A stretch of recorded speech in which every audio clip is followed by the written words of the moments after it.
ఈ video last దాకా చూడండి, సర్ప్రైజ్ అండి. తోటకూర ఎలా వండాలో వీడియో దీనికి కావాల్సిన అన్నీ కోసుకున్నాం.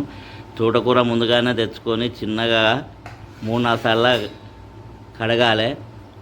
కడిగిన తర్వాత చిన్న చిన్న ముక్కలు కోసుకొని ఉప్పు నీళ్ళలో జరసేపు నానబెట్టుకోవాలి. స్టవ్ అంటు పెట్టినాం, స్టవ్ పైన మట్టి కంచులు పెట్టినాం. అందులో 2 చెంచాల నూనె పోసుకున్నాం. 1 చెంచాడు పోపిత్తులు, 1 చెంచాడు జీలకర్ర, ఉల్లిగడ్డలు, పచ్చిమిర్చి, కళ్యామాకు, మెంతి, కొత్తిమీర, 1 చెంచాడు పసుపు, 1 చెంచాడు ఇంగు, పచ్చివాసన లేదా గొలుసుకోవాలి. ఆకేసుకోవాలి.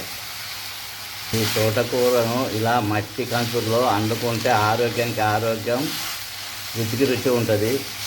ఈ తోటకూర కంటి సూపుకు చాలా ఉపయోగపడుతుంది. చిన్న నిమ్మకాయ అంత చింతపండు, తగినంత ఉప్పు, దీన్ని మొత్తం కలుపుకోవాలి. 20 నిమిషాలు ఉడికించుకోవాలి చిన్న మంట మీద. ఇది ఉడికిన తర్వాత స్టవ్ ఆఫ్ చేయాలి, దించుకోవాలి, రుద్దుకోవాలి, దించుకోవాలి. ఇలా పప్పు దువ్వతోటి మెత్తగా రుద్దాలి. కూర రెడీ అయింది. తోటకూర గుమగుమలాడుతుంది. వేడివేడి అన్నంతో కానీ చపాతీతో కానీ తింటే చాలా రుచిగా ఉంటుంది. మళ్ళీ కావాలనిపిస్తుంది.